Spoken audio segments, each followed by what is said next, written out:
Go and get yourself.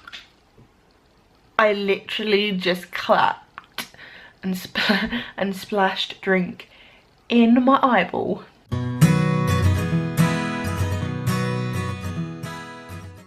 Hello beautiful humans and welcome back to my channel. Today I am going to do another kind of sit down eating chat video because you guys really liked it last time and I really enjoyed it. I learned that they're called mukbangs, and as funny as my inner child finds that, I really enjoyed filming my last one where I sat down and spoke to you about sex and you guys seemed to really like it. I got a huge response of people messaging me saying thank you, which was super nice, and also can you do some more. I thought hell to the yes. Something happened recently which I thought, do you know what, could probably chat about that. So I thought, well, I had a spare evening, I would sit down, eat my dinner, which is here, little salad and quiche, and you sit down, grab your food, whether it be lunch, dinner, whatnot. Also, if you don't eat, because I thought about this before, I have friends who don't eat. So if you don't eat, you don't need food for this. You can just sit down and hear me talk, because why not? That's what everyone wants. I've got my little aloe vera drink. This is delicious, by the way. Not sponsored, though damn well should be. So let me open this. I'm really thirsty. It's been a busy day today. So pause this video a sec, go get yourself some food, drink, air, whatever you fancy, and come back and we'll have a little chit chat. I'm ridiculously hungry, so I'm gonna eat. So yeah, basically what's inspired this little chat is that I was on the street doing an interview for my uni course, and a complete stranger, she was really nice, by the way, I want to point this out, this wasn't a negative thing that she said, but it made me think of something. She said, oh my god, you look really nice. Your hair's really nice, lies. Your makeup's really nice. No, basically, it's dressed nice, you look good. But then she added, for a girl in a wheelchair. Now, I love a compliment, don't get me wrong, makes my actual day. But why do people feel the need when they give someone in a wheelchair a compliment to add on, not all the time, but sometimes add on, for a girl in a wheelchair or for a boy in a wheelchair? What does that have to do with the fact that I'm wearing a nice dress? This is something I get a lot, especially when like my appearance is taken into consideration. I just want to say, I'm not fashion conscious. Like, I don't follow trends. I wear what I like and what's comfortable. And if you'd seen me as a child, oh my god, me and fashion weren't exactly friends. And despite me having the very free choice of my mum on what I wanted to wear, I tended to go for the bright jumpers with the sequined or gemstoned animals. Like, I had a pink jumper that had gemstones on and then a cat with a crown on the front of it. It wasn't my finest moment. I had a matching velour tracksuit, which I loved. I feel like it was in purple or pink. And to go with that, I had the pimpled forehead, blanked out face with concealer, and the bowl cut hair, which I convinced my mum to cut, and she was like, no, it's gonna end badly, and I'm like, no, it's not, because I'm 12 and I know fashion. Look at my cat jumper. Me and fashion aren't friends. I'd like to think I got a little bit better. People find that really odd. People are always really surprised to hear that I take an interest in makeup, that I do my makeup, that I like to go out shopping and buy clothes, and I don't understand why. I don't understand where this misconceptions come from, that when you're disabled, you're automatically frumpy. A couple of years back, I did a work placement at the fashion house Diesel, and they were absolutely incredible. I had this preconceived idea of what someone who works in the fashion industry should look like. In my head, I was going to walk into the Devil Wears Prada set, and there's going to be all these size 0 Emily Blunts walking around like, oh yes, can you get me a skinny decaf latte with soya milk and calorie-free espresso froth? And I was really scared. I'm like, I'm a plus size disabled person. No matter what I think about myself, I don't think that this environment's going to be for me. When I got there, I was completely wrong. It was the most warm, welcoming, beautiful environment. The people there were absolutely amazing. I learned so much. I enjoyed every second. I was surrounded by designer clothes all day, so I was loving it. But what I did learn was a very important lesson, and that was fashion is not accessible. When I was at Diesel, we were coming up with a disabled friendly, I hate that term but I can't think of anything else, fashion brand. And one of the things we did was we saw what sort of representation was already out there, and if you type in a disabled fashion or a disability fashion or something like that into Google, the majority of pictures that come up are old ladies in their wheelchairs with their little blankets. I'm not saying anything against those people. If you want to rock a granny blanket, you rock a granny blanket and you enjoy it. But what I'm saying is that should not be the first thing a 23-year-old disabled person, a 33-year-old disabled person, a 17, 5, however old you are, disabled person sees when they type that into Google. And what's more, if someone who doesn't have a disability types it in and has no notion of disability, then they're going to make that connection that disabled people, that's how they dress. And for me, that really highlighted this issue of disabled people don't know about fashion. We tried to come up with a clothing line that not only broke that misconception, but worked for people who were disabled, who wanted to get into fashion. Because let's be honest, if you are into fashion, it's not always easy to dress for yourself. And by that I mean people say dress for a pear-shaped body, a round-shaped body, an apple-shaped body, an hourglass. What if you don't fit into those conventions of pear-shaped or apple-shaped or any other fruit that you kind of want to throw in my direction? Disabled people's bodies are a little bit unusual. I would actually question your legitimacy of being disabled if you didn't have at least one extremity that didn't bend in the right direction. I don't bend in normal ways. I sit most of the time. I have a massive bum.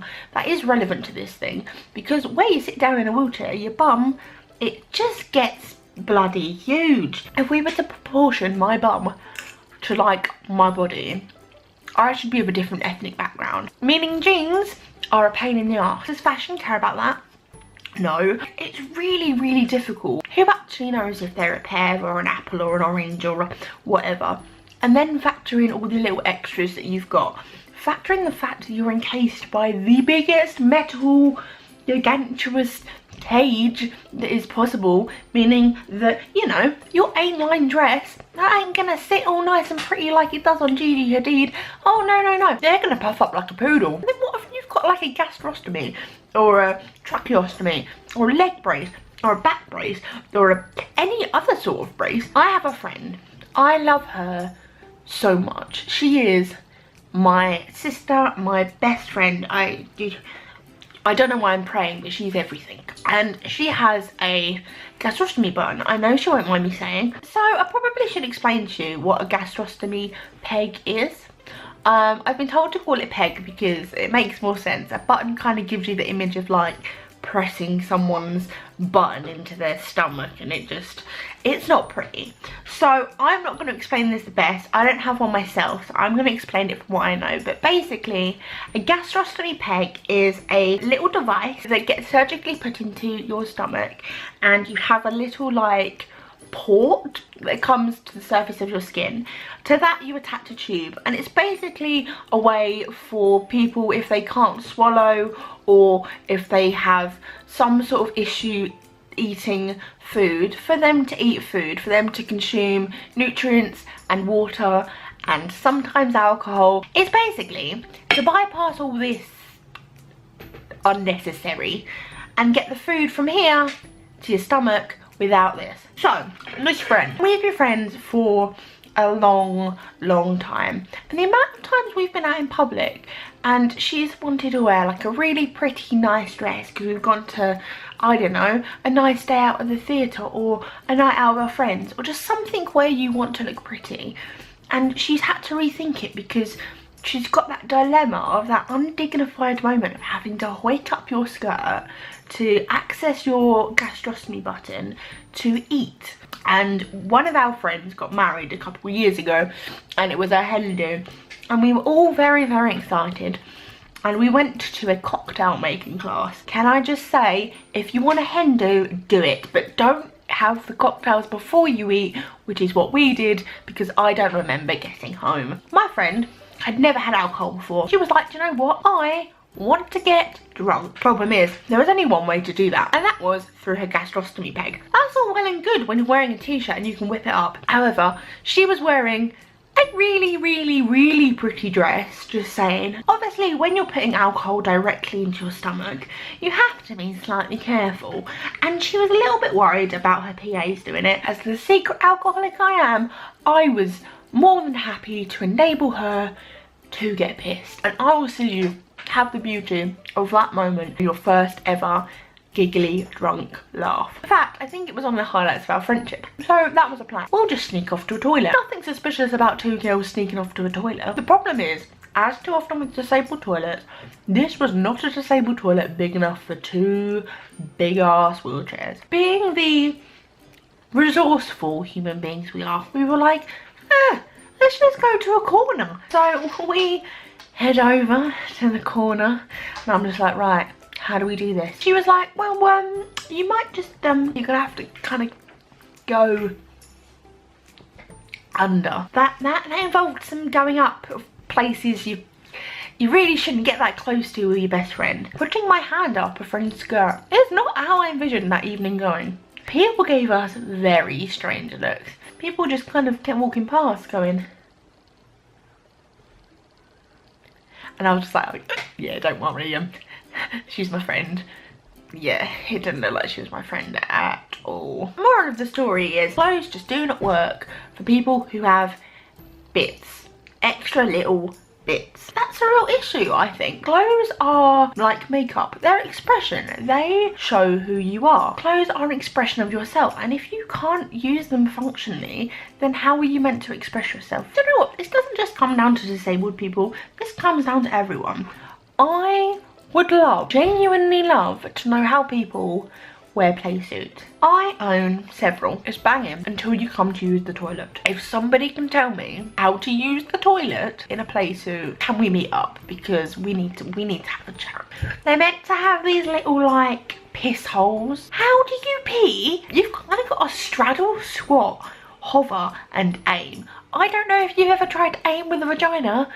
It's not easy. All you guys with your little ding dongs, that thing is got far better aim than my lady private bits. This was made for a nice quiet little sit down and nice little read. I don't care who you are, whether you're disabled or not disabled. Can you not tell me that you haven't been a little bit drunk and really needed a wee and got in and thought, shit, I'm either gonna have to get naked or I'm gonna have to get into some weird positions to go for a pee. But there's really no alternative. What are we meant to do? Just sit in ill-fitting, unattractive clothes? No, I'm a 25-year-old woman. I'm not gonna sit there and sit in something my nan wouldn't be seen dead in. My nan's a fashionable lady. I need to keep up. What it comes down to is disabled people aren't seen as beautiful or sexy, and that's a really deep statement to make. As a society, we are just programmed not to see anyone who is not conventionally a size 2, has the right amount of boobage, the right amount of bum, the perfect symmetrical face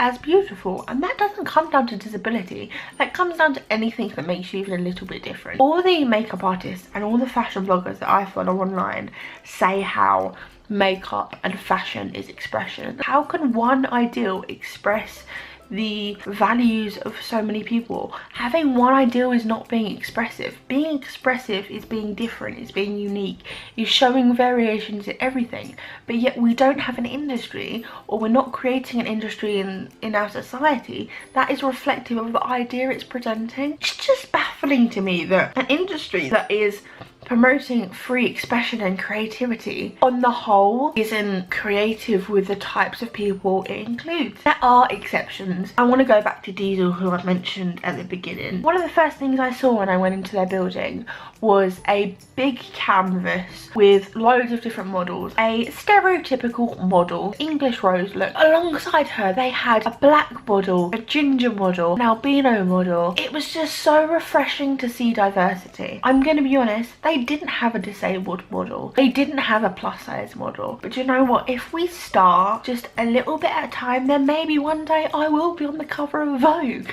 No, I'm joking. I mean, unless Vogue, you wanna call me. I'm ready for my close-up. If you take nothing more away from this video, just take away the fact that disabled people are sexy. Everyone is beautiful exactly how they are. And I think it's time that society, and especially the fashion industry, recognise that. I want to get to a point where I don't type in disabled fashion and see an older lady in a dressing gown with some slippers. I want to type in disabled fashion and I want to see pictures come up of thousands of different girls, boys, men, women from different walks of life, all with a different disability, rocking their look and looking hot doing it. And you know what? I would like to think that's not too far off. Underneath this stuff, there's no difference between me and you. Alright, I may have a little bit more to jiggle, but we're the same. Unlucky. Thank you so much for sitting down and eating your dinner, lunch, breakfast, tea, drinking your beverages, or not. If you don't eat or you just didn't fancy it. I have got a few more topics I want to talk about, but if there's anything you want me to talk about, any issue you want me to talk about, then let me know down below. And if you haven't seen my previous video where I spoke about sex and went into the confusing conundrums of my sex life and other people's, then I will link it down below because it was insightful. I'm not going to get into it now, but go over and check it out because it's another misconception about disabled people that really fucks me off. So I will link that down below, and if you haven't already and you would like to, then why not subscribe, because I would love you. Remember, I have been me, so please always be you, and I will see you very soon for another video. Bye!